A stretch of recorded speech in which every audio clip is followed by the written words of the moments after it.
Assalamualaikum warahmatullahi wabarakatuh. Pertemuan kali ini kita membahas farmakologi untuk obat-obatan yang mempengaruhi susunan saraf pusat. Kalau minggu yang lalu, kita sudah bahas terkait farmakologi obat-obatan yang mempengaruhi susunan saraf otonom. Jadi kalau hari ini kita bahas yang mempengaruhi susunan saraf pusat.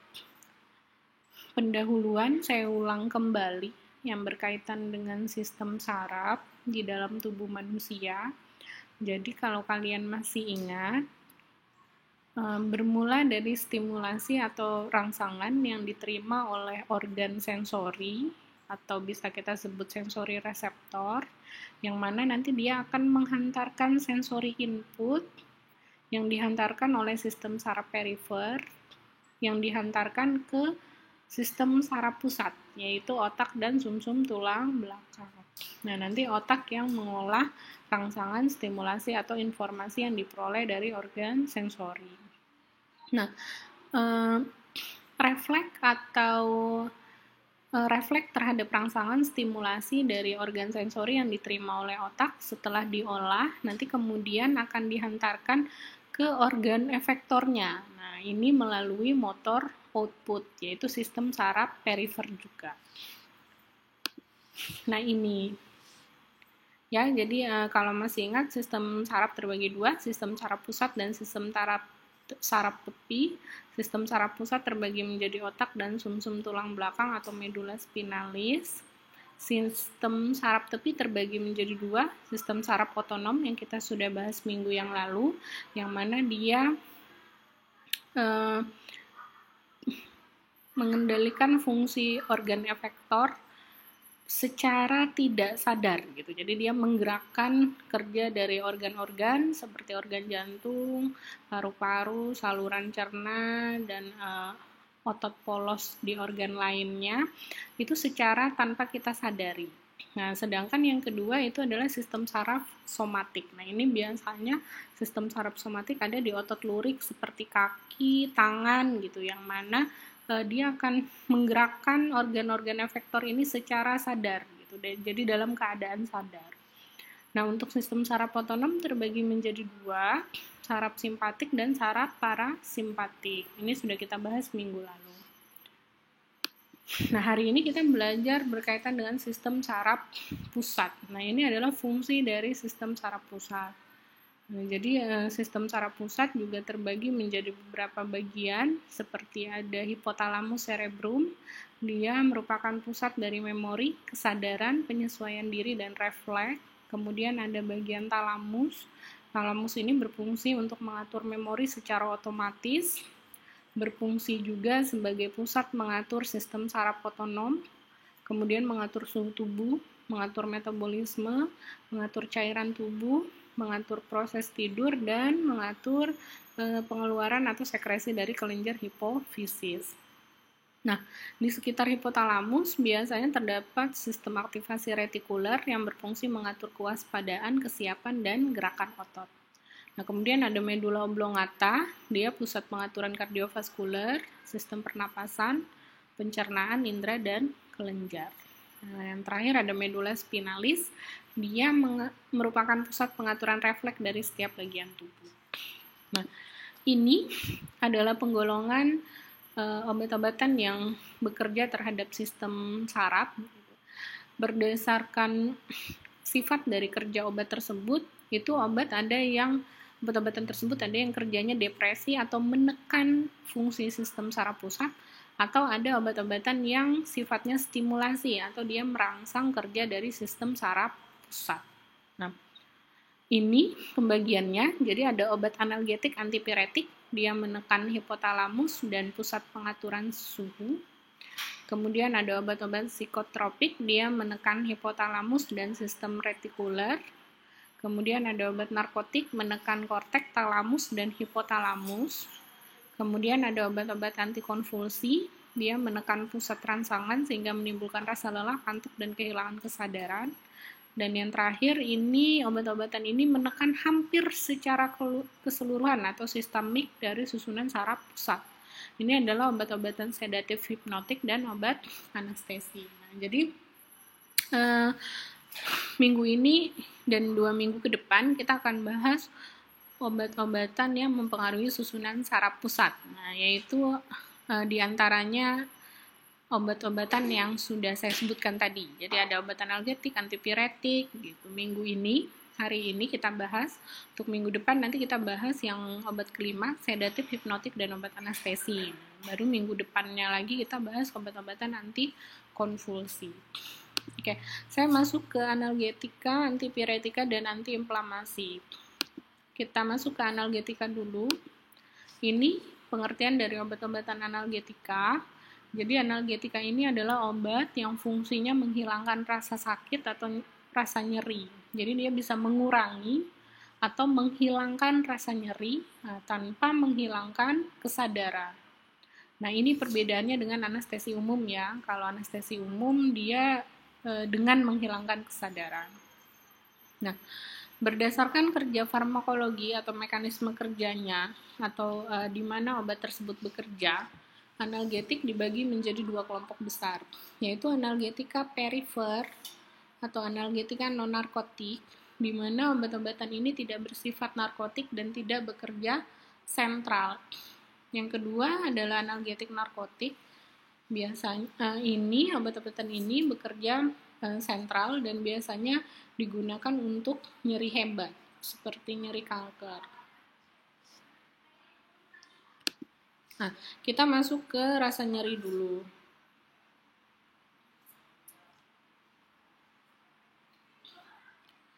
Nyeri sendiri adalah perasaan sensoris dan emosional yang tidak nyaman berkaitan dengan ancaman atau kerusakan jaringan. Biasanya nyeri ini dipicu oleh kerusakan jaringan. Nah, yang mana nyeri ini bersifat subjektif ya, jadi perasaan sensoris dan emosionalnya bersifat subjektif pribadi masing-masing orang. Tetapi ini ya tadi ambang toleransi nyeri berbeda-beda sehingga pada setiap orang. Jadi ambang toleransi nyeri pada satu dan orang lainnya berbeda-beda.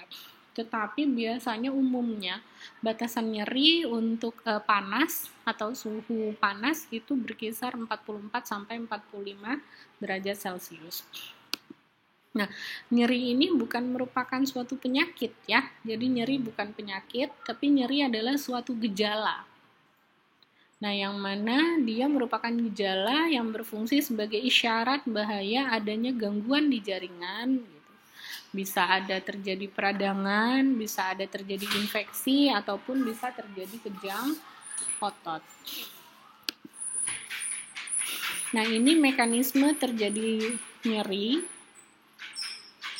Yaitu yang pertama adanya tadi rangsangan mekanis, kimiawi maupun fisis. Nah, bisa kalian lihat di gambar sebelah kanan, itu penyebab nyeri, bisa luka misalnya berupa rangsangan fisis atau mekanis kan, kemudian bisa terjadi inflamasi tadi, atau tadi kerusakan pada organ-organ tertentu atau gangguan pada organ-organ tertentu, yang mana perangsangan ini menyebabkan atau memicu pelepasan mediator nyeri.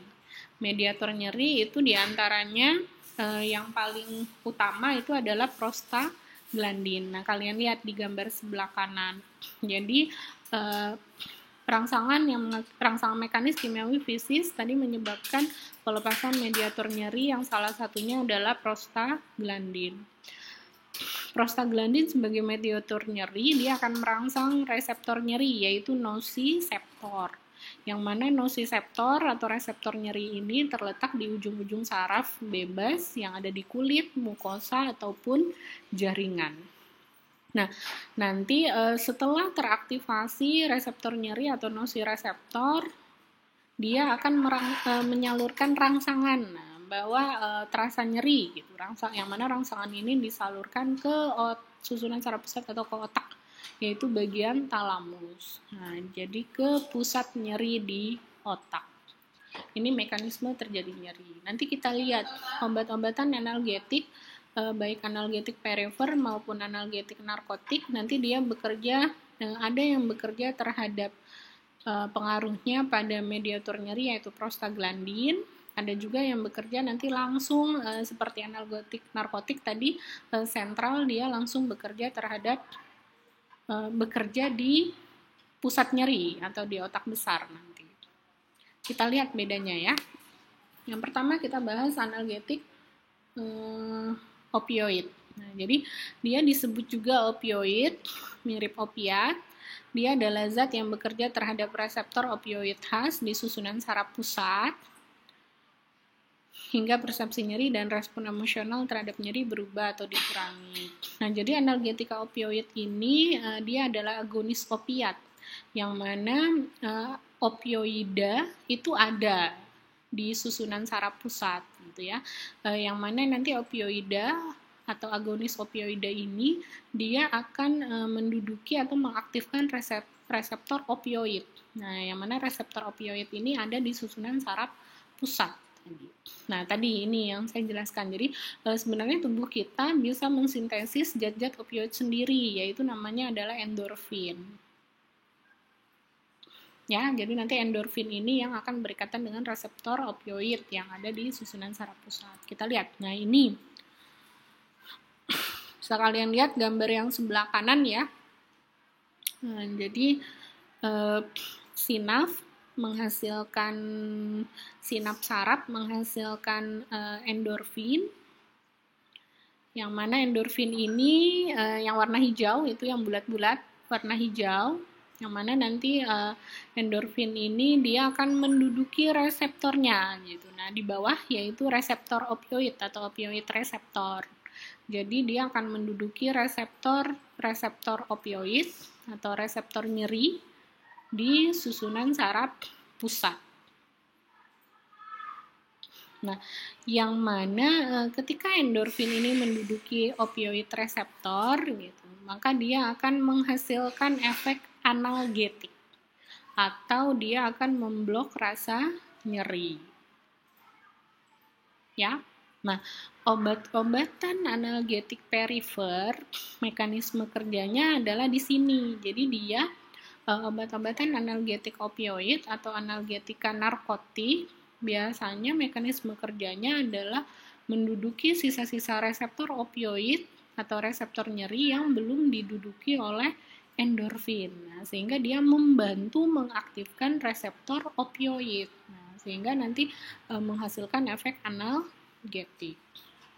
Nah, ini adalah efek-efek yang dihasilkan oleh aktivasi dari reseptor opioid. Nah, yang saya kasih warna kuning ini yang berkaitan dengan efek analgetik. Nah, jadi reseptor opioid ketika diaktifkan oleh endorfin ataupun obat-obatan analgetik opioid, dia bisa menghasilkan efek stimulan, yaitu dia menstimulasi sistem antinosiseptif. Nah, kalau kalian ingat, nosiseptif ini merupakan reseptor nyeri kan yang diduduki oleh prostaglandin. Nah, sehingga dia menghasilkan rasa nyeri. Nah, reseptor opioid ketika diaktifkan dia sifatnya malah antinosiseptif. Jadi dia mencegah atau menghambat aktivasi dari reseptor nosiseptif oleh prostaglandin. Nah, sehingga rasa nyeri ini diblokir.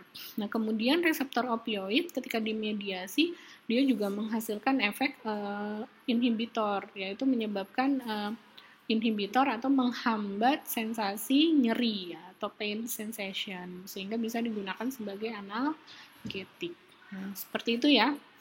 Nah, kalau kalian lihat di gambar sebelah kanan masih di efek inhibitor, dia juga menekan pusat batuk atau pusat respiratori ya, sehingga bisa digunakan sebagai antitusif. Nah, itu kenapa kan analgetik narkotik seperti kodein dia juga sering digunakan sebagai antitusif. Oke, ini penggolongan untuk obat-obat analgetik opioid, dia terbagi dua, yaitu ada agonis opiat dan ada antagonis. Kalau dari kata-katanya kerjanya berlawanan ya, jadi kalau agonis opiat tadi yang bisa dimanfaatkan sebagai obat analgetik, karena dia kerjanya seperti endorfin dengan cara menduduki sisa-sisa reseptor opioid yang belum diduduki oleh endorfin. Dan ketika dia menduduki reseptor opioid tadi, maka reseptornya akan aktif dan menghasilkan efek analgetik. Nah, contoh obatnya adalah morfin, kodein, heroin, nikomorfin, atau zat-zat sintesisnya seperti metadon, petidin, fentanyl, dan tramadol. Nah, kebalikannya untuk antagonis opiat, dari katanya juga antagonis. Jadi dia akan mekanisme kerjanya, dia berkompetisi dengan endorfin untuk menduduki reseptor opioida, yang mana ketika antagonis opiat yang menduduki reseptor opioida, maka reseptornya diinaktivasi, jadi tidak diaktifkan, sehingga efeknya berlawanan ketika endorfin menduduki reseptor opioid. Tetapi biasanya obat-obatan antagonis opiat ini dimanfaatkan untuk membantu ini pada penyalahgunaan narkotika gitu. Jadi dia sebagai antidotum ini apa ketagihan atau kebiasaan menggunakan narkotika. Contohnya naloxon, nolorfin, dan pentabiosin.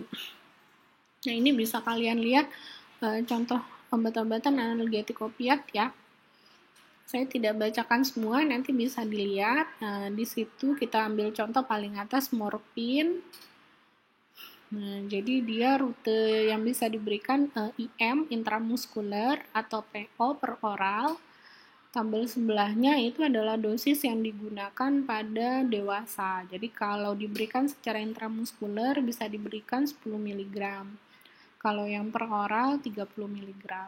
Tabel yang paling ujung itu adalah onset atau waktu kerja, waktu mulai kerja sejak dia diberikan, yaitu kurang lebih 10-20 menit dia mulai berefek ya setelah diberikan. Garing itu tes tengah atau waktu paruhnya, jadi waktu paruhnya kurang lebih 2 jam. Nah, kemudian ada yang sering kalian mungkin dengar juga kodein ya, ada juga itu kodein, dan sama bisa diberikan intramuskuler dan per oral dalam dosis yang sama 15-30 mg. Onset atau mulai kerjanya juga kurang lebih dengan morfin ya, cuma agak lebih lama yaitu 10-30 menit. Waktu paruhnya dia berada di tubuh juga lebih lama, kurang lebih 3 jam. Oke. Nah, ini sama yang sering digunakan juga seperti tramadol yang paling bawah ya. Nah, ini biasanya rute pemberiannya per oral dalam dosis 50-100 mg. Untuk onset atau mulai kerjanya kurang dari 60 menit dan waktu paruh atau lama tinggal dia di dalam tubuh kurang lebih 5-7 jam. Oke. Nah, ini penggunaan analgetika narkotika. Jadi, analgetika narkotika bisa memberikan efek analgetik atau mengurangi rasa nyeri, tapi tentunya tidak baik kalau digunakan pada nyeri yang ringan gitu ya. Artinya gini, ketika nyeri ringan langsung pakai analgetik opioid, nah tidak seperti itu gitu. Jadi ada pengaturannya, yang mana analgetik narkotika ini biasanya digunakan untuk menangani rasa nyeri sedang sampai hebat. Nah, jadi seperti ada piramida terapi gitu ya, yang mana analgetik opioida ini letaknya ada di paling atas. Nah, ketika memang obat-obatan analgetik perifer gitu ataupun kombinasi analgetik perifer dengan obat-obat analgetik opioid yang efeknya lemah itu sudah tidak mampu mengatasi nyeri yang diderita oleh pasien. Nah, seperti itu. Jadi, mulanya paling bawah untuk nyeri yang ringan diberikan obat-obatan analgetik perifer dulu atau analgetik non-narkotik. Misalnya kayak NSAID atau paracetamol gitu, acetosal gitu ya. Baru kalau tidak mempan itu bisa diberikan obat-obatan opioida yang kerjanya obat-obatan analgetik narkotik yang kerjanya lemah. Contohnya tramadol, kodein gitu, atau dikombinasi obat-obat analgetik perifer misalnya kayak paracetamol kombinasi dengan kodein. Baru nanti kalau nggak mempan juga diberikan obat-obatan analgetik yang opioid kuat seperti morfin. Nah, tujuan dibuat suatu tangga pengobatan ini untuk menghindari resiko habituasi kebiasaan dan adiksi atau ketergantungan untuk obat-obatan analgetik narkotik. Nah, ini karena memang obat-obatan analgetik narkotik dia punya efek samping menyebabkan habituasi ataupun adiksi. Makanya dia digunakan hanya untuk nyeri sedang sampai hebat.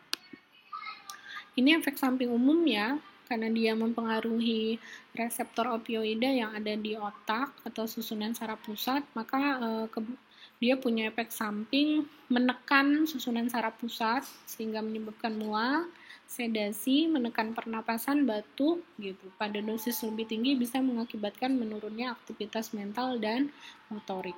Dia juga mempengaruhi saluran cerna, menyebabkan obstipansia atau sembelit. Nah, kemudian menyebabkan kontraksi sphinkter kandung empedu, menyebabkan kolik batu empedu.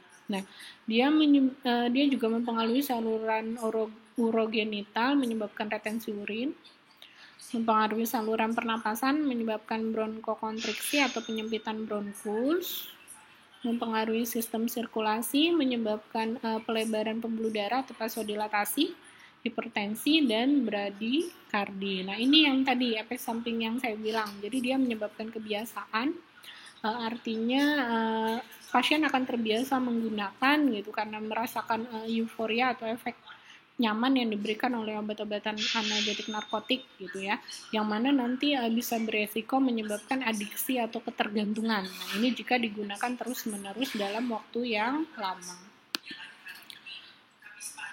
Ini untuk kehamilan dan laktasi.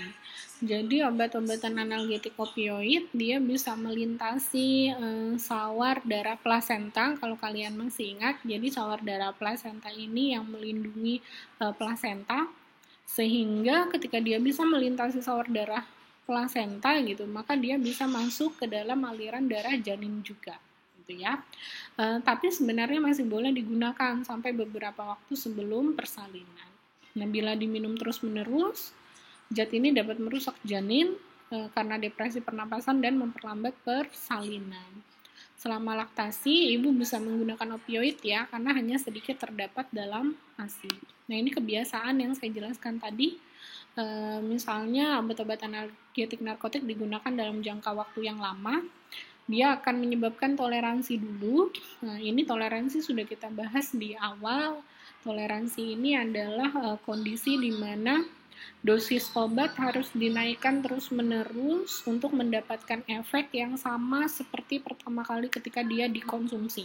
Nah, jadi maka kalau obat-obat analgetik narkotik digunakan dalam waktu yang lama akan terjadi toleransi dulu. Nah, sehingga nanti dosisnya digunakan awalnya berapa, nanti naik terus gitu sampai terjadi kebiasaan. Kebiasaan ini nanti bisa terjadi ketergantungan fisik dan ketergantungan psikis, sehingga kalau dihentikan akan menghasilkan efek secara fisik dan psikis bagi tubuh biasanya. Oke, itu analgetik narkotik. Kemudian yang kedua adalah golongan analgetik perifer. Analgetik perifer atau disebut analgetik yang non-narkotik, dia adalah obat-obatan yang tidak bersifat narkotik dan tidak bekerja sentral, bisa digunakan untuk menghalau atau menghilangkan rasa nyeri. Nah, beberapa analgetik perifer seperti aspirin, dia punya efek antiinflamasi atau mengatasi radang dan juga memberikan efek antikoagulan atau mencegah pembekuan darah. Ini mekanisme kerjanya ya, mekanisme kerja obat-obatan analgetik perifer. Jadi dia bekerjanya terhadap produksi mediator nyeri.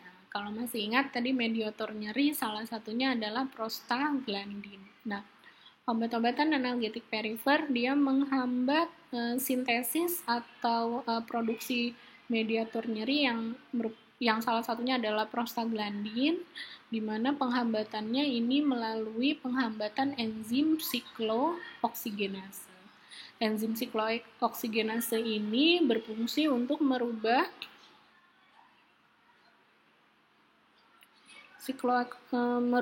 asam arachidonat menjadi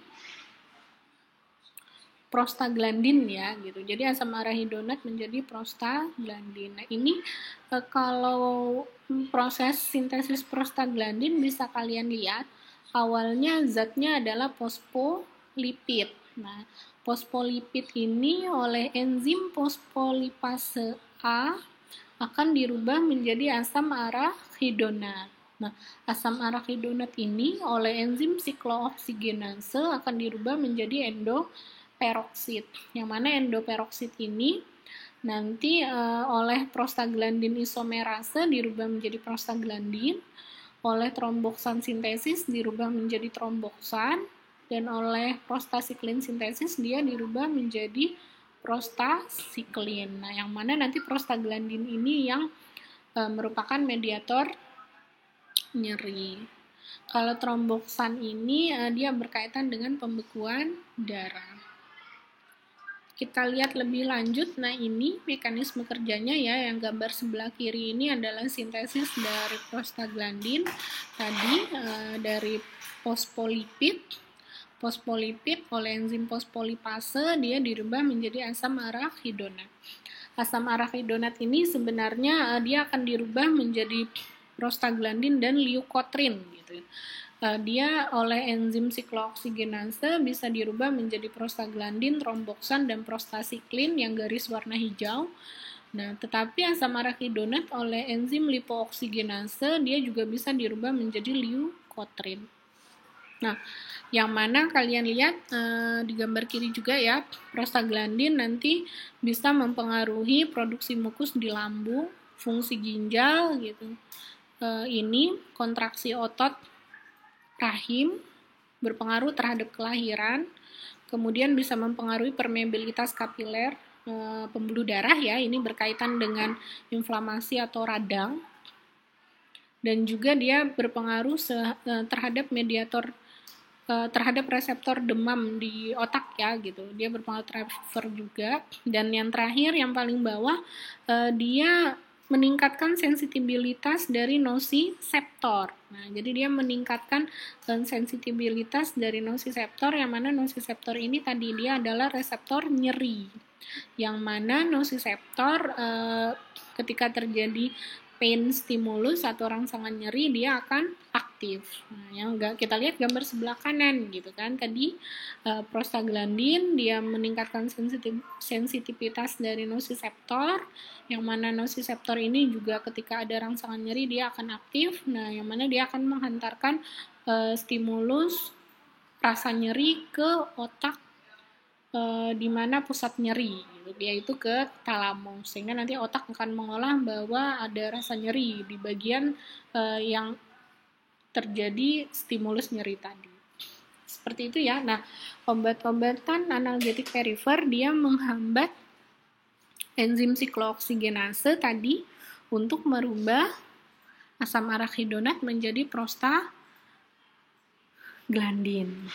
Nah, maka selain sintesis prostaglandin yang dihambat, nanti juga akan terhambat sintesis tromboksan dan sintesis prostasiklin. Karena tadi kan enzim siklooksigenase ini akan merubah asam arachidonat tidak hanya menjadi prostaglandin, tapi juga tromboksan dan prostasiklin. Itu kenapa nanti salah satu efek samping dari obat-obatan analgetik perifer tadi dia memperpanjang waktu pembekuan darah, karena memang selain menghambat sintesis prostaglandin juga menghambat sintesis tromboksan yang berfungsi untuk pembekuan darah. Kemudian juga menghambat prostasiklin, yang mana prostasiklin ini dia bermanfaat untuk ini biasanya produksi mukus di lambung. Makanya beberapa obat analgetik juga biasanya menyebabkan nyeri lambung ya, efek sampingnya. Nah, ini obat-obatannya. Ada beberapa golongan. Yang pertama golongan salisilat. Contohnya adalah asetosal. Waktu parunya 0,25 jam. Dosis yang biasa digunakan untuk analgetik ini ya. Untuk analgetik dia mulai dari dosis 325 sampai 1000 mg diberikan 4-6 jam. Jadi diberikan berapa? 4-6 kali dalam satu hari ya. Maksimalnya 4 gram. Nah, kemudian golongan kedua ada golongan paraminofenol, ini yang paling sering digunakan, biasanya bisa digunakan untuk nyeri ringan. Itu contohnya adalah acetaminophen atau paracetamol. Dosis yang diberikan dari 325 mg sampai 1 gram, sama setiap 4 sampai 6 kali dalam satu hari. Maksimal 4 gram. Jika diberikan 4 gram per hari, lebih dari 4 gram per hari, ini beresiko penyakit hati ya, beresiko mengalami kerusakan hati. Kemudian ada golongan fenamat, contohnya asam efenamat ya, inisial atau bisa dimulai dari dosis 500 mg, kemudian 250 mg setiap 6 jam atau 4 kali sehari. Kemudian ada golongan piranokarboksilik asid, contohnya etodolac.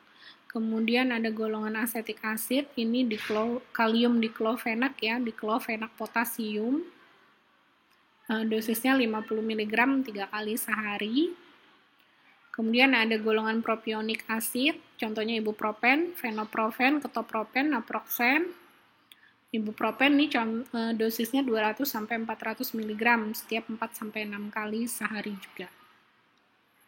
Ada golongan pirolizin karboksil asid, contohnya keterolak. Ini yang bisa diberikan parenteral, bisa diberikan oral. Nah, dosisnya bisa kalian lihat ya. Untuk yang oral, dia diberikan 10 mg setiap 4 sampai 6 jam. Nah, yang terakhir ini yang selektif ya. Jadi golongan siklooksigenase 2 yang inhibitor. Jadi COX-2 inhibitor. Dia selektif menghambat enzim COX-2, yang mana enzim COX-2 ini berfungsi hanya untuk sintesis prostaglandin, sehingga biasanya resiko efek sampingnya lebih kecil dibandingkan obat-obat analgetik perifer untuk golongan ini, contohnya celecoxib. Ini efek samping dari obat-obat analgetik perifer ya. Tadi gangguan lambung usus, karena dia mempengaruhi sekresi mukus, dia mengurangi sekresi mukus lambung. Kemudian kerusakan darah, kerusakan hati dan ginjal jika digunakan dalam dosis yang tinggi dalam waktu yang lama ya. Artinya kalau dia digunakan dalam dosis normal, dalam kurun waktu yang normal gitu, nggak lama gitu, tidak menyebabkan kerusakan hati, tidak beresiko menyebabkan kerusakan hati dan ginjal. Untuk kehamilan dan laktasi, hanya paracetamol yang dianggap aman untuk wanita hamil dan menyusui, walaupun dapat mencapai ASI. Nah, ini penanganan nyeri ya. Misalnya untuk nyeri ringan, kita pakai analgetik perifer yang kerjanya lemah, seperti paracetamol, acetosal, maupun asam efenamat. Nah, untuk nyeri sedang, kita bisa pakai analgetik perifer yang kerjanya sedang sampai kuat, misalnya kayak asam efenamat, ini diklofenak, ketorolak tadi ya. Nah, atau untuk nyeri sedang, kalaupun analgetik perifer tidak mumpuni, tidak bisa mengatasi nyeri, bisa ditambahkan analgetik opioid yang kerja lemah seperti kodein, atau mungkin bisa dikombinasikan kafein. Nah, untuk nyeri berat ini bisa digunakan analgetik opioid atau morfin. Untuk nyeri dengan disertai inflamasi atau pembengkakan biasanya diberikan obat-obatan NSAID ya, contohnya ibuprofen.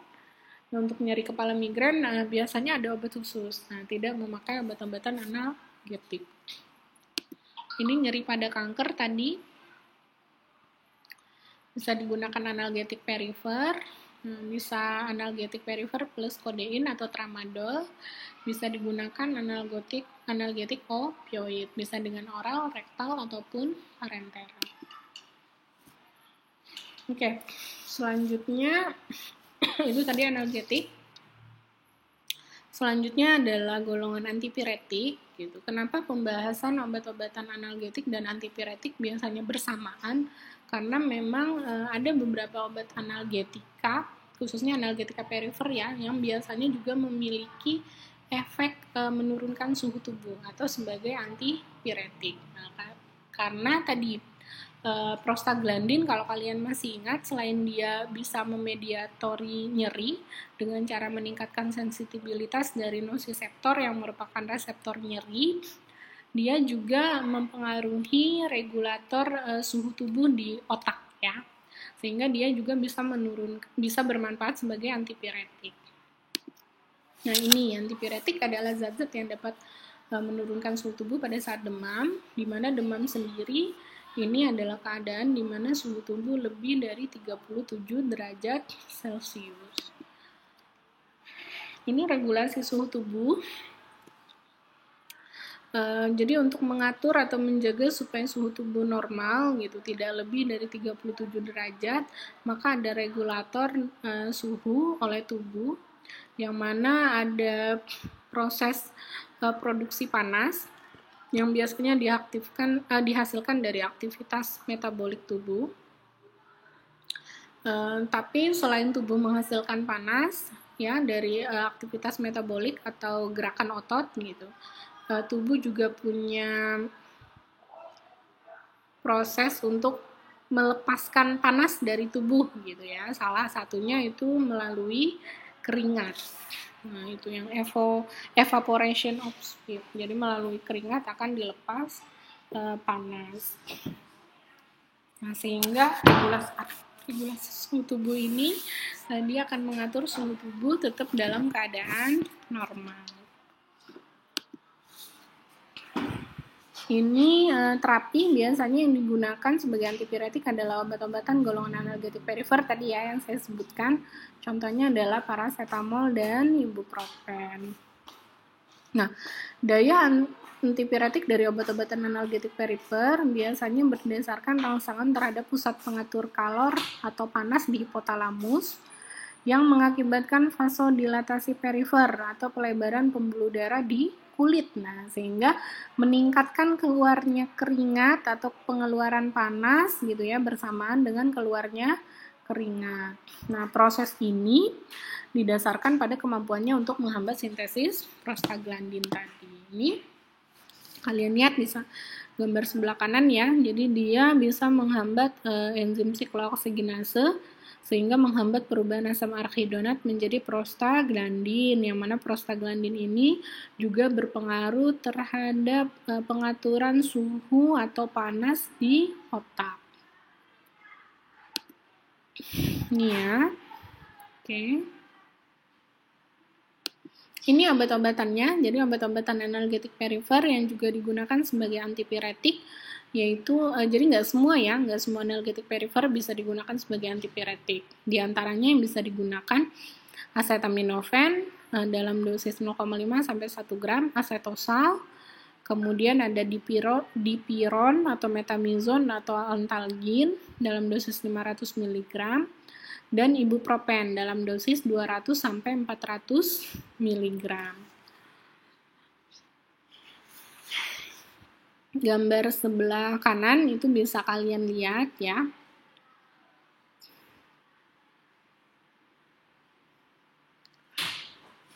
Jadi obat-obatan ada obat-obatan antipiretik, diantaranya di situ contohnya adalah acetaminophen, acetosal, dan dipiron. Nah, jadi dia bisa menurunkan suhu tubuh. Untuk acetaminophen atau paracetamol juga bisa digunakan untuk headache atau nyeri kepala ya. Bisa digunakan juga untuk nyeri gigi. Sama acetosal, dipiron juga. Nah, khusus untuk yang acetosal bisa digunakan untuk inflammatory pain atau nyeri yang disebabkan oleh inflamasi ya. Dipiron juga. Nah, untuk dipiron dia bisa digunakan juga untuk nyeri yang disebabkan oleh kolik di saluran cerna. Nah, untuk yang gambar bawahnya itu adalah bentuk sediaan. Jadi kalau acetaminophen dia sediaan tablet dan supo. Untuk dipiron juga ya, ada sediaan tablet, supo, tapi ada injeksi juga. Untuk acetosal juga tablet, ada injeksi. Untuk yang gambar bawah lagi, ini adalah resiko efek samping. Jadi kalau acetaminophen atau paracetamol Dia punya efek samping hepatotoksik dan nephrotoksik atau kerusakan hati dan ginjal. Tapi tadi jika dia digunakan dalam dosis yang tinggi lebih dari 4 gram dalam waktu yang lama. Nah, untuk asetosal dia punya beberapa efek seperti bronkontriksi atau penyempitan bronkus, kemudian dia mengiritasi saluran mukosa saluran cerna ya, sehingga biasanya menyebabkan nyeri lambung ketika dikonsumsi. Nah, kemudian kerusakan hemostasis atau gangguan di hemostasis sehingga meningkatkan resiko pendarahan. Nah, untuk yang dipiron dia menyebabkan agranulositosis serta dia yang diberikan secara injeksi ini meningkatkan resiko terjadinya shock anafilaksis. Nah, ini yang terakhir golongan antiinflamasi non-steroid. Jadi antiinflamasi non-steroid biasanya obat-obatannya juga sama dengan analgetik perifer ya. Nah, ini jadi disingkat NSAID, kepanjangannya non-steroid antiinflamasi drug. Dia obat-obat NSAID ini biasanya berkhasiat analgetik, mengurangi rasa nyeri, antipiretis, menurunkan demam, serta bersifat antiinflamasi atau mengatasi radang. Sehingga dia banyak digunakan juga untuk penyakit-penyakit rema seperti AR, artritis rheumatoid, artrosis, dan spondilitis. Nah, ini gejala inflamasi ya. Ada kalor, demam, rubor, kemerahan, tumor, bengkak, dolor, nyeri, dan fungsiolesa atau kegagalan fungsi. Ini mekanisme kerja dari obat-obatan antiinflamasi. Lagi-lagi sama, karena dia sama obat analgetik perifer juga. Jadi, mekanisme kerjanya adalah menghambat enzim siklooksigenase untuk memproduksi atau merubah asam arakedonat menjadi prostaglandin. Yang mana prostaglandin ini efeknya salah satunya adalah meningkatkan permeabilitas kapiler dari pembuluh darah atau membran, sehingga dia terjadi vasodilatasi, gitu, menyebabkan ketika terjadi peningkatan permeabilitas kapiler, gitu, sehingga kan memudahkan air masuk ke dalam jaringan tersebut, maka bisa menyebabkan pembengkakan atau udem. Di gambar yang saya kasih warna kuning ya, nah jadi mekanisme kerjanya di sana yang diperantarai oleh prostaglandin juga. Saya kembali. Oke, nah ini penggolongan sama ya, jadi ada asetosal juga. Biasanya untuk dosis yang diberikan untuk peradangan atau inflamasi 2-3 kali dosis analgetik. Kemudian ada obat-obatan tadi, golongan asetik asid seperti diclofenac, indomethacin, dan sulindac. Dimana kalau indomethacin dia punya daya antiinflamasi yang paling kuat ya, tetapi lebih sering juga efek sampingnya terhadap lambung usus. Nah, ibuprofen, ketoprofen juga punya daya antiinflamasi. Kemudian golongan oksikam seperti piroxicam, meloxicam. Nah, ini golongan antranilat ya, samefenamat, dan golongan pirazolinon seperti propifenazon dan metamizol atau antalgin. Ini penggunaannya tadi pada artritis. Artritis ini terjadi degenerasi tulang rawan yang menipis panjang progres penyakit, di mana terjadi pembentukan tulang baru hingga ruang di antara tulang sendi menyempit. Nah, biasanya terapi AINS ini adalah terapi simptomatisnya. Kemudian bisa digunakan untuk spondilosis juga. Spondilosis ini adalah artros dari tulang punggung. Nah, kemudian bisa digunakan untuk terapi artritis rematik juga. Artritis reumatoid ini dia merupakan penyakit sendi dia yang disebabkan oleh peradangan, biasanya sifatnya autoimun ya. Sama obat-obat AINS digunakan sebagai terapi simptom untuk mengatasi gejala radang maupun nyeri. Nah, ini pilihan pertamanya bisa diberikan ibuprofen dalam dosis yang cukup tinggi, 4 kali sehari 600 mg. Kemudian second line-nya bisa pakai naproxen 2 kali 500 mg atau diclofenac 3 kali 50 mg. Nah, obat-obatan NSAID juga bisa digunakan untuk terapi simptom pada penyakit gout, yang mana gout ini biasanya cirinya adalah terjadinya endapan kristal asam urat di bagian sendi. Biasanya yang dipakai adalah obat NSAID yang paling kuat tadi ya, indomethacin sebagai first line-nya. Naproxen juga bisa atau AINS lain, tapi bukan aspirin karena daya antiinflamasinya cukup lemah untuk aspirin. Nah, ini efek sampingnya untuk obat-obatan NSAID karena dia menghambat sintesis prostaglandin, yang mana prostaglandin ini berperan dalam yang kolom-kolom warna hijau ya. Jadi dia berperan dalam renal blood flow atau aliran darah di ginjal. Kemudian dia juga berperan dalam ini RW resisten gitu, sehingga dia mempengaruhi tadi, menyebabkan bronkodilatasi, sehingga efek sampingnya adalah bronkontriksi ya kalau dihambat untuk prostaglandinnya, sehingga dia bisa menginjus terjadinya asma. Nah, kemudian dia juga tadi mempengaruhi aliran darah ginjal, maka ketika prostaglandinnya dihambat, maka dia juga bisa menginjus atau menginduksi terjadinya kerusakan ginjal atau nephrotoxic. Nah, kemudian prostaglandin ini di lambung, dia juga berperan dalam produksi mukus yang melindungi mukosa lambung ya. Sehingga kalau prostaglandin dihambat, maka produksi mukus yang melindungi mukosa lambung ini juga berkurang gitu. Makanya dia biasanya obat-obatan NSAID efek sampingnya adalah menyebabkan nyeri lambung. Nah, termasuk dia juga prostaglandin ini kan sebenarnya menurunkan sekresi asam lambung ya. Nah, kalau dia dihambat berarti kan malah meningkat sekresi asam lambung. Nah, ini juga berperan menyebabkan nyeri lambung. Makanya biasanya NSAID menginduksi terjadinya gastropati. Jadi ini efek samping umumnya. Ini farmakokinetiknya ya, bisa kalian lihat.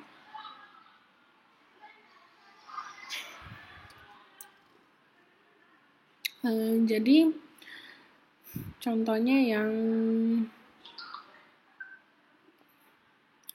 ibuprofen, eliminasi utamanya di hati, tes tengahnya kurang lebih 2 jam ya, jadi waktu parunya kurang lebih 2 jam. Nah, yang 99% itu dia adalah ikatan dengan protein plasma. Nah, ini kalau yang masih ingat waktu kita bahas pertama kali di fase farmakokinetik gitu kan, ketika obat ada di aliran darah terdistribusi, dia juga bisa terikat dengan protein plasma. Nah, untuk ibuprofen ikatannya cukup besar, yaitu 99% terikat protein plasma.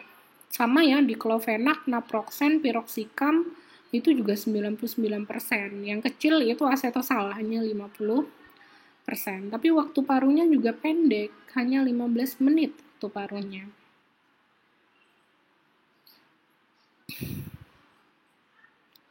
Oke, itu ya. Nah, ini bisa kalian lihat. Di situ juga bisa kelihatan struktur kimianya. Oke, mungkin sekian materi dari saya terkait farmakologi obat-obatan analgetika, antipiretika, dan antiinflamasi. Terima kasih atas perhatiannya. Wassalamualaikum warahmatullahi wabarakatuh.